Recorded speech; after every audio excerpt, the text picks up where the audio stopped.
Okay, so I'm going to take a different approach and try to monitor voltages, critical voltages in the radio here that you would expect to come up quickly. And we'll watch them on some meters here and see if they really do come up quickly or they take time. And when they finally do come up, the FM part of the radio comes to life. So that's what I'm hoping to find some hint as to where the delay is coming from. But first I have to warn you, I've come down with a cold or maybe even a bit of flu. So I'm coughing here a bit. So I'll do my best not to cough into the microphone, but I'm apologizing ahead of time for that. And I'm not feeling all that terrible other than a little bit of congestion and this cough that's come. So trying to figure out where to clip my voltmeter. Here, let's take a look at the schematic first.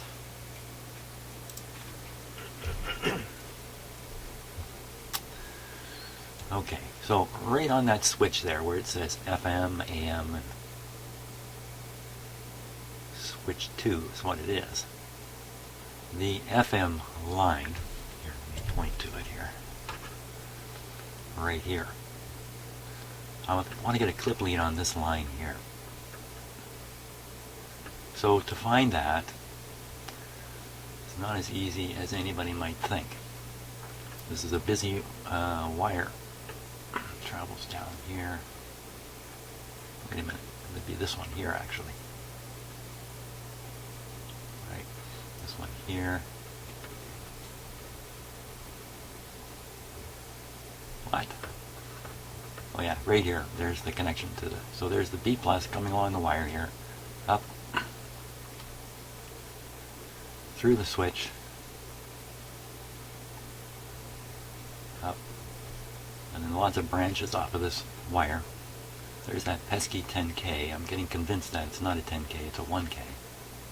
Down into the plate. So I think this is the right wire I want to monitor on the other side of the switch. Easier said than done. There's the connections to the switch. We can make some assumptions here that the red wire is the high voltage wire. That's the normal convention, but who knows? Who knows for sure? And I can't look in that switch and sort out what connects to what when the switch is rotated.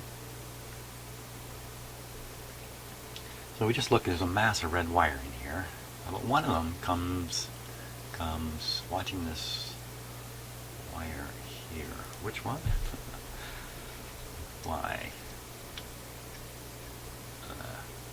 That one that I'm above right now with my pointer. That one comes way around here, over to this terminal. And then, from the terminal, it's connected to this resistor, which I still have disconnected. So I'm thinking this is supposed to be a 10K, but instead it's a 1K. It may have been an error in building the radio, I don't know. And here it comes to one of the two 17EW8 tubes.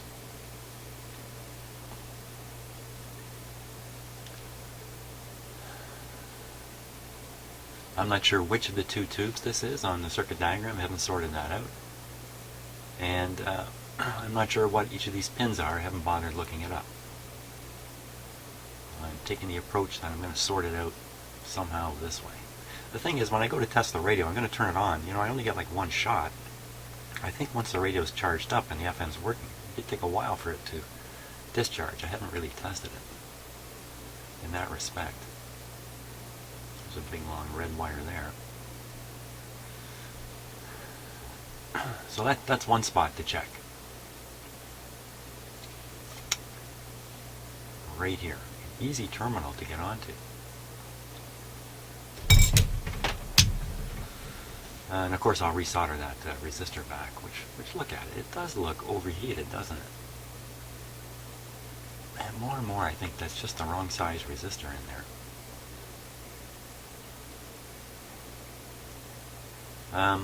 That's 1 meter position.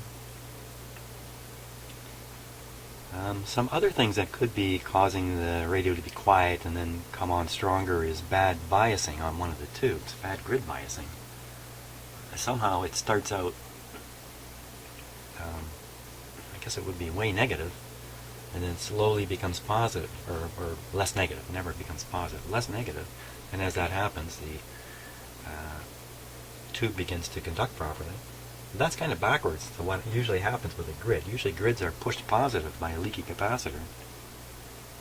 So you'd expect things to work, and then shortly after turning them on, they stop working. And I had a couple of suggestions. Thank you for all the comments on this. But I had a couple of suggestions about, why not just resolder all the connections? And I'm really not in favor of that. Here's one example why.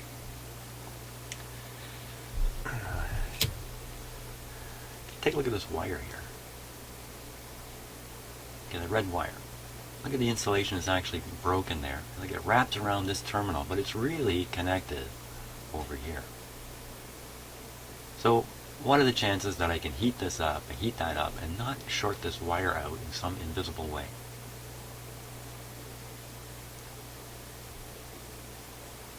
It's funny, it's wrapped around that yellow wire.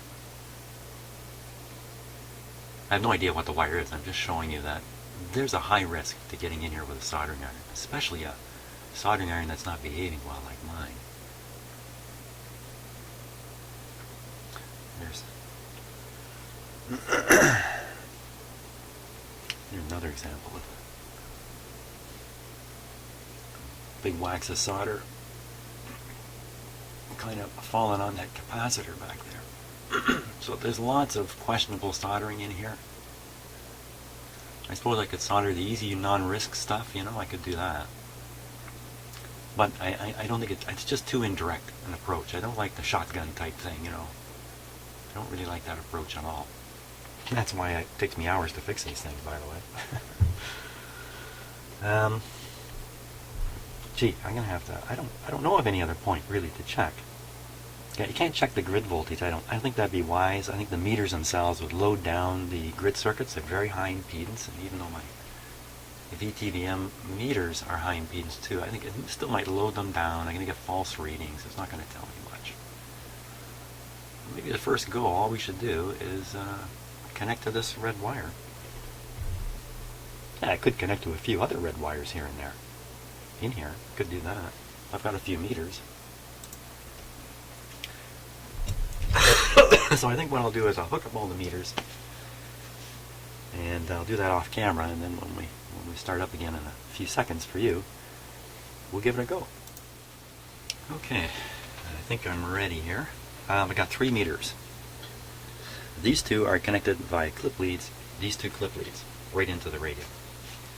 This one, which is this meter, is going to measure the B plus right in the power supply. Since the AM works from the start, I'm sure there's going to be B plus right here. B plus is going to be around 150, 140. I've set the meter to the 150 volt scale. It may actually go all the way over. It may go 160, 170 as possible. No harm done though. If it goes all the way over, it's not a big deal. This meter I've connected to the suspicious spot. That's this clip lead here. This is the one that I expect is not going to come up rapidly, but will come up when the radio starts working. This last meter I have in my hand. And so while we're in that mode, excuse me, of things not working, I can poke around and just try to figure out where there's voltage and where there isn't. And I better put this in a bit of a better spot here, because my hand's going to be in front of it.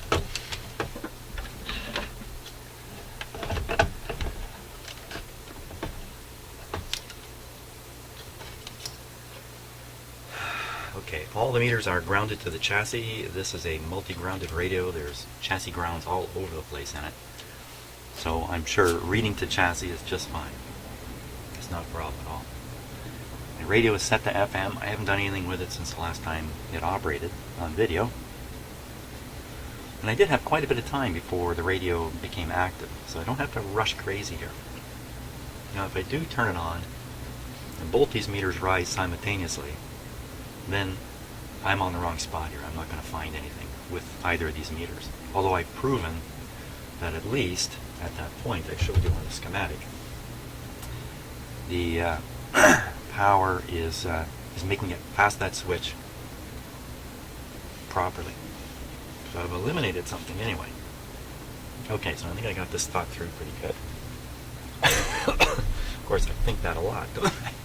I think that a lot, and it turns out otherwise. Are we ready? I'm going to put it right on full power. I'm not going to put it on slow. Volume. Turn the volume up so we can hear it when it comes. And, ooh, I better connect the external antenna here because we don't want to be fooled just by a lack of signal coming in the front end. It's pretty clear last time we did this when it started working. Okay, a little bit deep. Well, don't take a deep breath. It'll make me cough. Okay, deep sigh. You ready? I'm ready. I'm as ready as I'm going to be. A little safety check. Nothing funny going on here. Nothing shorted. Nothing ready to fall in my lap.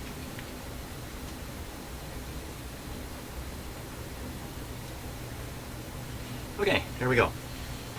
A little countdown. 3, 2, 1. Okay, so I turned it off right away. I've turned it off and you see the charge is holding. That's interesting. So, okay, those 2 points certainly aren't causing any problem. Let's see if I can find high voltage. Watch. In fact, you know what? I'm going to disconnect one of these meters. This one will show us as long as the charge holds. This is kind of neat. And this one I'll go poking around with. So I like the indicating meters better than the number meters. You actually have to mentally process those numbers. And if they're moving around, good luck. Okay, so any of that, it's amazing it's holding up that well. What about here? What about here? What about here? What about here? The other end of the same wire. What about here? I tested this one. What about this? That's the other side of that mystery resistor. What about the other side of this coil?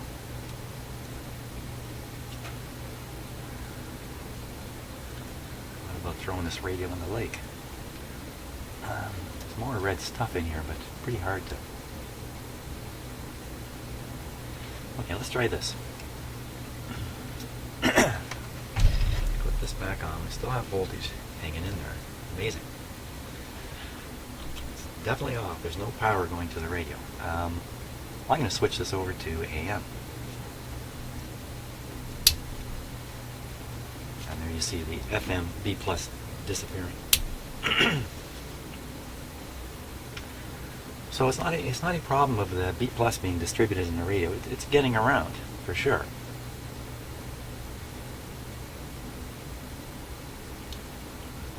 Could this be a really bad tube?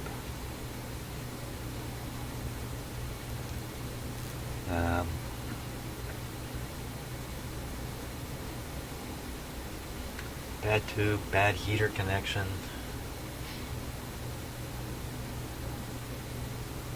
What if I left this on until it finally came to life? I don't think anything would happen with those meters. I'm not inclined to leave it on and take it all the way there just yet, because like I said before, once it's there,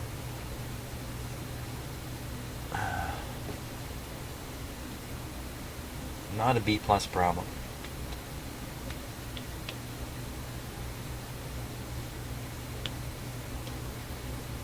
Um, 17EW8. I think I've got some of those. Let me see if I've got some of those tubes. Well, it's been about an hour since the last clip. And you can see the B plus voltage is still holding up. Even though I've got these 2 meters connected, which are draining some electrons out of the capacitor that's holding the charge. That's a very good sign for this radio. So I looked for replacement 17EW8s. I couldn't find any that I have in my own stock. So a couple things I can do. I'm pretty sure I tested both those tubes. They tested fine. But I may retest them again. But an easier thing to do is simply swap them and see if there's a behavioral difference in the radio. So So, that's easy to do, and that's what I'm going to do. So, it's got these tube shields that are soldered right to the chassis, which makes things just a little bit extra difficult here. And I'm thinking about the, as we found one tube socket with the blades open, pin blades or whatever you want to call them. I'm of course wondering about these two tubes, and are they in the same boat? Now the kind of socket they're in is different. It's a completely different kind of socket. You cannot see the pins in this one. You cannot really see what's happening. Is that likely to be the problem? No, because I pulled the tubes out, put them in, I've done different things with them. And you'd think at some point that would kind of reset things. And meanwhile, I'm getting sicker, so I don't know how long I'm going to be able to fool around with this thing today.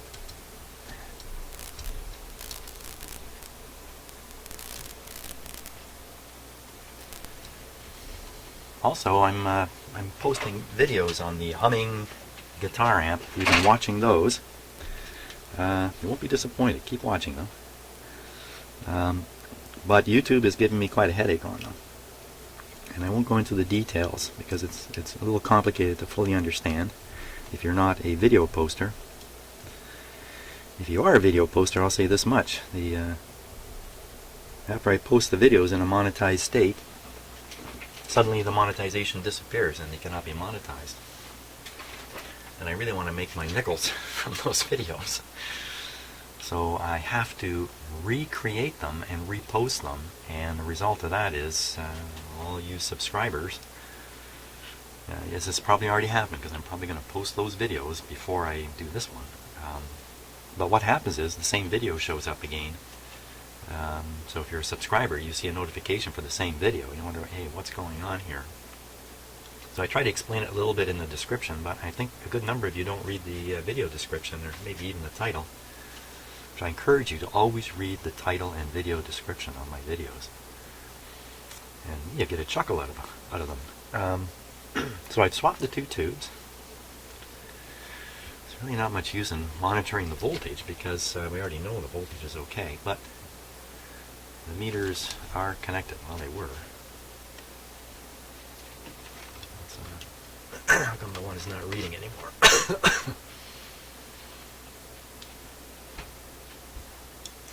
Hey, come on.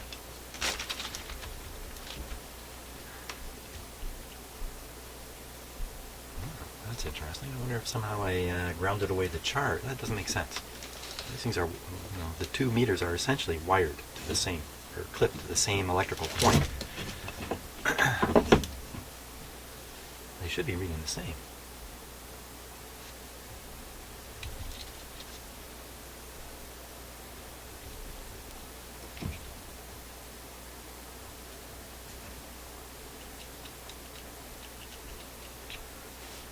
I don't know. It's interesting. It kind of happened when I pulled the tubes out, I think, and I just figured I just disturbed the clip lead. Maybe this is the problem here. No. I don't know. Just rack it up to another mystery.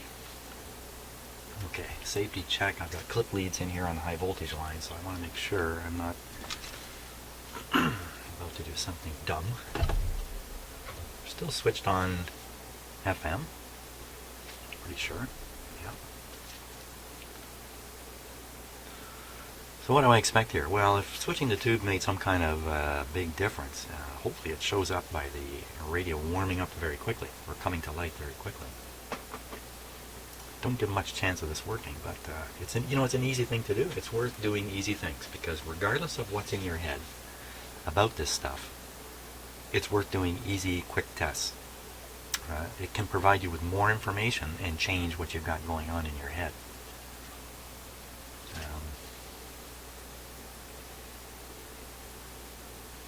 Okay, I think we're safe here.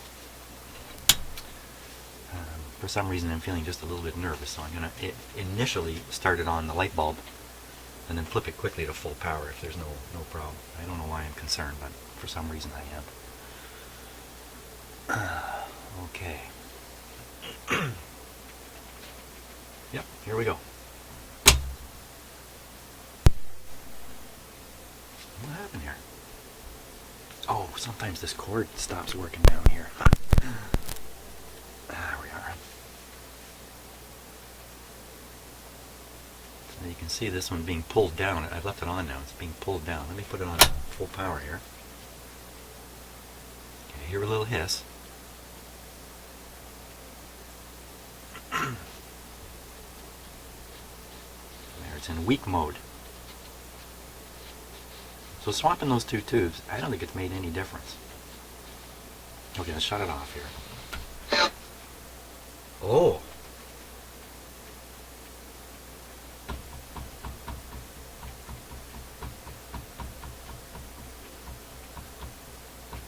That was interesting, wasn't it?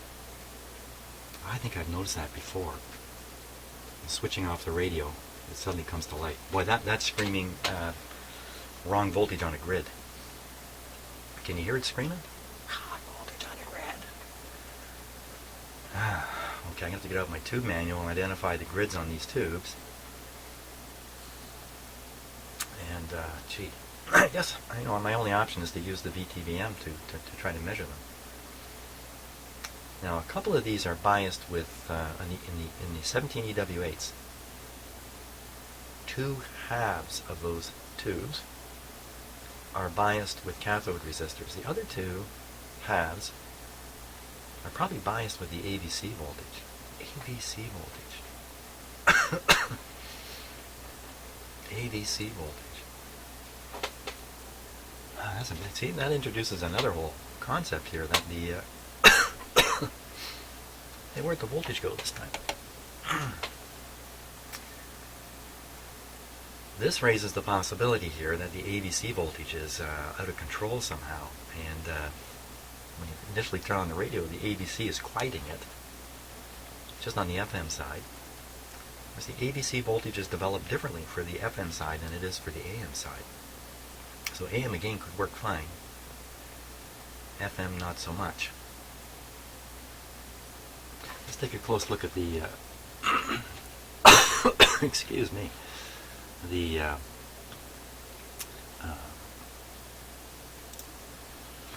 think the cold is catching up with me here.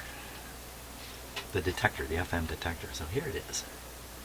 And I mentioned that big honking capacitor can be a problem in radios. That excuse me, capacitor I found in the past. Changing that big capacitor helps. Now, how do I even know this is a detector? Well, you can see a pattern here.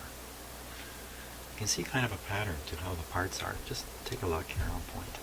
You see 2 identical resistors, 2 identical capacitors, more or less. Big capacitor connected across the end of these resistors. I'm not quite sure what these are, to be honest with you.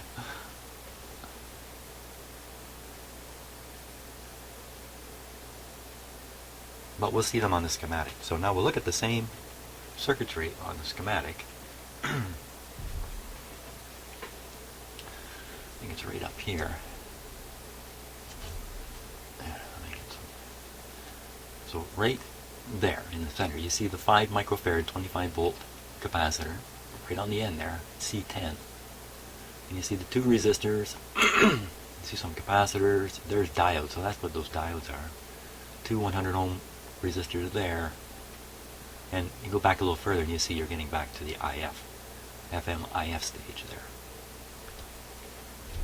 Let me make sure you're following me. So that transformer is one of the IF transformers. So this was coming out at 10.7, which is the IF frequency, I'm pretty sure. Normally it is. Gets through here, and this is the oh my god, my brain is stopping here. The detector, the FM detector. The audio, I'm pretty sure it comes out here. It's going to head down this wire, head over. Oop, no, that can't be it. That's a signal. Maybe that's a signal coming in. No, that doesn't make sense either, does it? Okay, well, I don't know what I'm doing, so so we ignore that. Somewhere in here is a capacitor that controls the AVC voltage. I'm not 100% familiar with these circuits, but I think it might be this guy right here.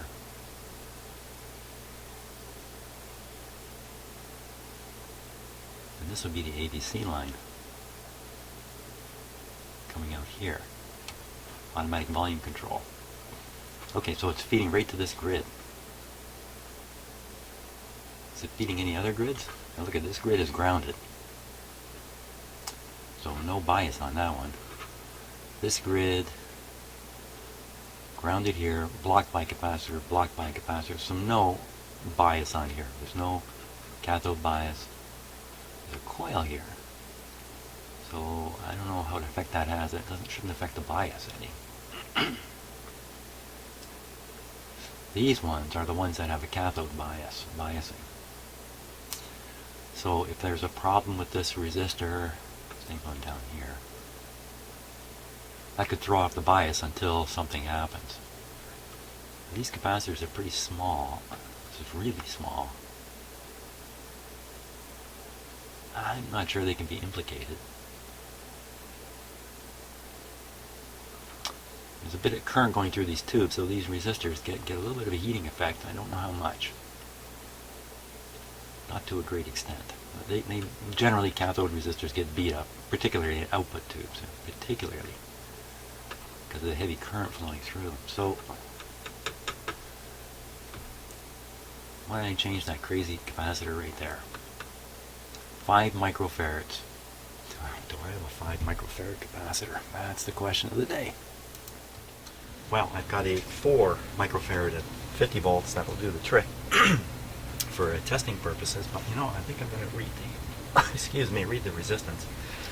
Folks, I'm going downhill here. I'm starting to crack a fever. So we're on the let's make sure there's no voltage left in the capacitor. I'm going to measure that capacitor on the end of the detector. Ooh, I'm getting the shivers here. Okay, so there's no voltage on there. You'll have to trust me a little bit. Now let's read the resistance. I'm on the 2 megohm scale. Okay, so I expect to see a big capacitor like this charge up. Well, it's not a huge capacitor, but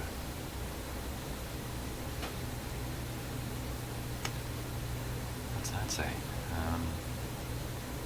150 K. 150 K.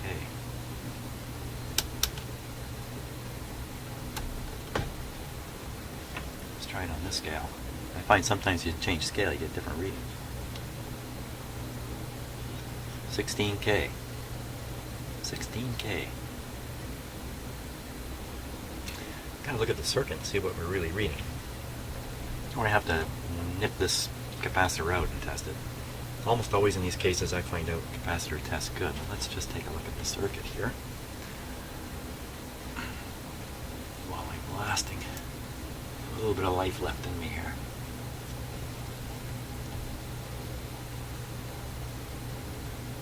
So there's the 5 microfarad capacitor. Get rid of the shadow a little bit. There's 2 10K resistors in parallel with it. So that'd be 20K. So I should read 20K when I read there, and I'm reading 16. There's another current path further along through a couple hundred ohm resistors. Don't amount to anything in the diodes. That might account for the reading. I'm gonna have to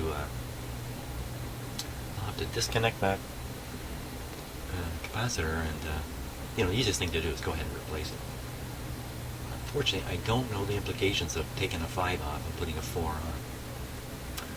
I would think if this 5 capacitor is causing the problem that we're having, putting a 4 in there will solve that problem and just leave the set a little distorted. At least it'll prove the situation. So that's a good idea, I think. Especially in a world where I don't know what else to do. So let's do that.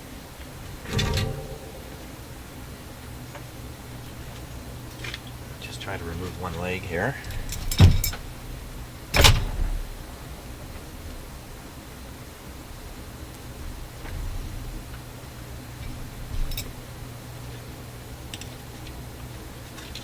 this one up here.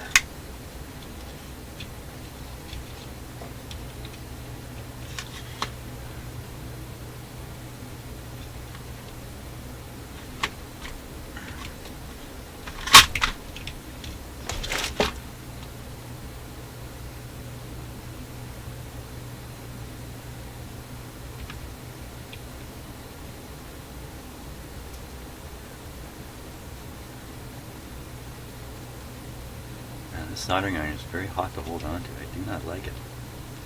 See, I went cheap. Now I'm paying for it. Come on. Doesn't want to come off easy. Okay.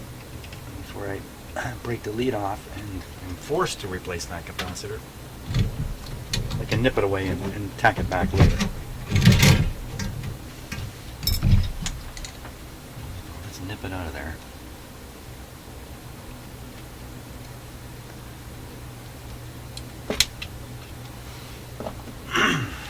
Should give it the ohmmeter test because it's I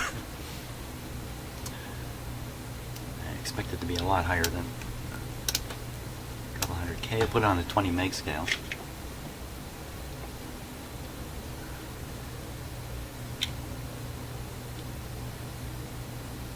Oh. Well, it's a big capacitor. It might take a long time.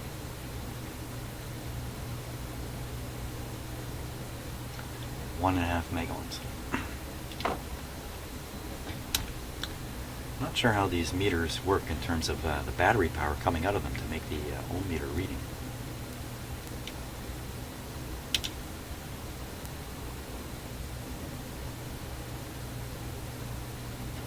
$500 coming up to $1 million. Hey, you know, it lost its charge pretty quick, didn't it?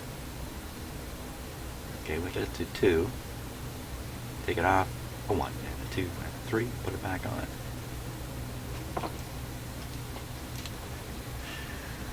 Doesn't seem like the best capacitor in the world. Let's just try another one here. I'm going to put this other one on. It's an old capacitor too. It's just never been used, I think.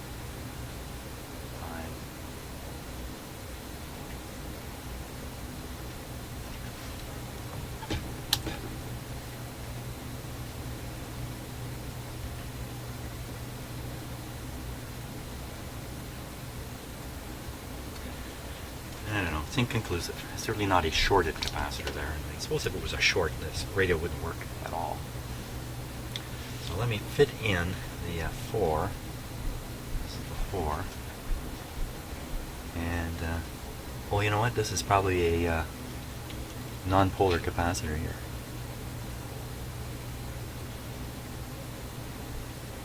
Nope, shows a negative and a positive side. Okay, that's good. Just do the same here.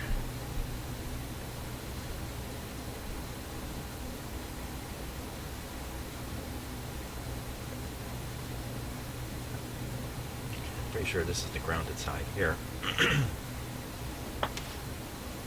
rid of that rather large clip on it. Up here. Oh, 1 second. Okay, so there's the capacitor I put in, 50 volt, 4 microfarad. You can see the original one just bent off to the side there. And there's my my meter clip here, sitting right here. And I just wrapped it in, just wrapped the wire in, but I think it's okay. I don't see that it's shorting to the chassis or anything else happening. So I think we're ready to give it another try here. I'm giving this a 2% chance of fixing the radio. But you know, I don't really understand exactly how those circuits work. I've read about them a number of times, and I have some notions, but I certainly don't have the detailed understanding that I would really require to assess the percentage of likelihood of success here.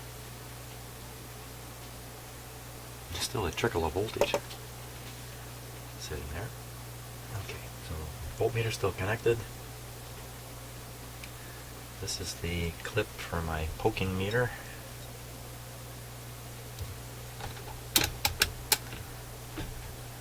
Set it to DC volts. Be a smart move.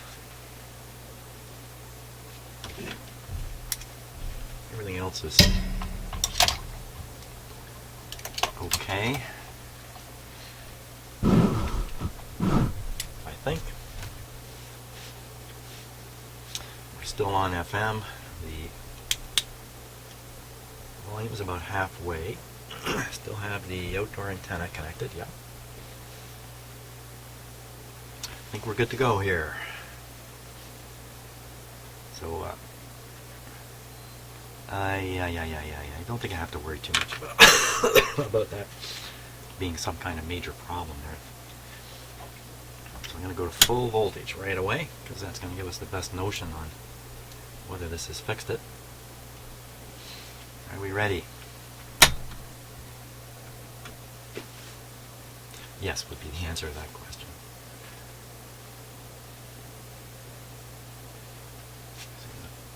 Voltage coming down here. Come on, radio. Surprise us all.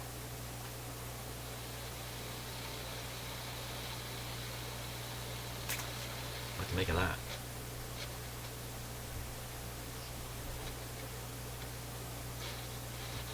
I don't think it's any different.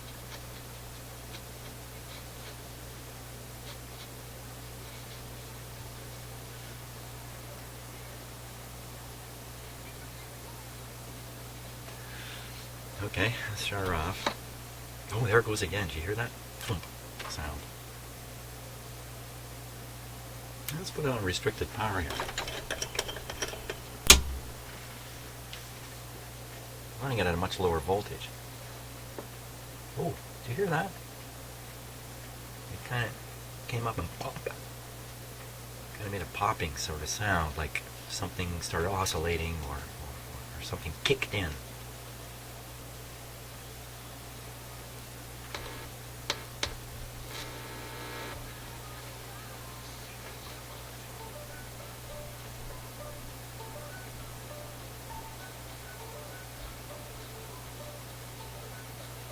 Just because I don't know what else to do, I'm just going to let it start right up. Let's see if I can read a grid voltage here. Oh, I don't know what the grids are. Okay, hold it. Turn her off. Shut her down. There goes that again. I think you know, my notion about a grid being at the wrong voltage is probably correct. Probably correct. Now let's think about this. You know, you could hear that radio playing. You could hear the signal coming in. So the detector is detecting it and producing audio. And that means there should be an AVC voltage. I gotta assume there is AVC in the FM circuitry.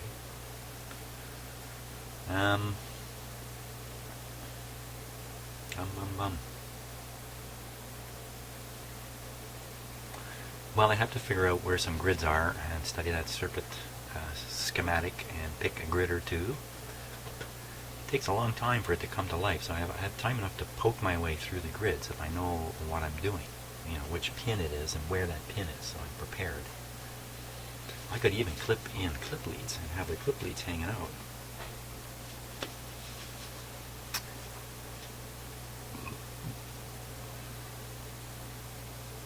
Yeah, but I'm just not well enough to continue. So I'm going to stop at this point and go watch a movie or something like that.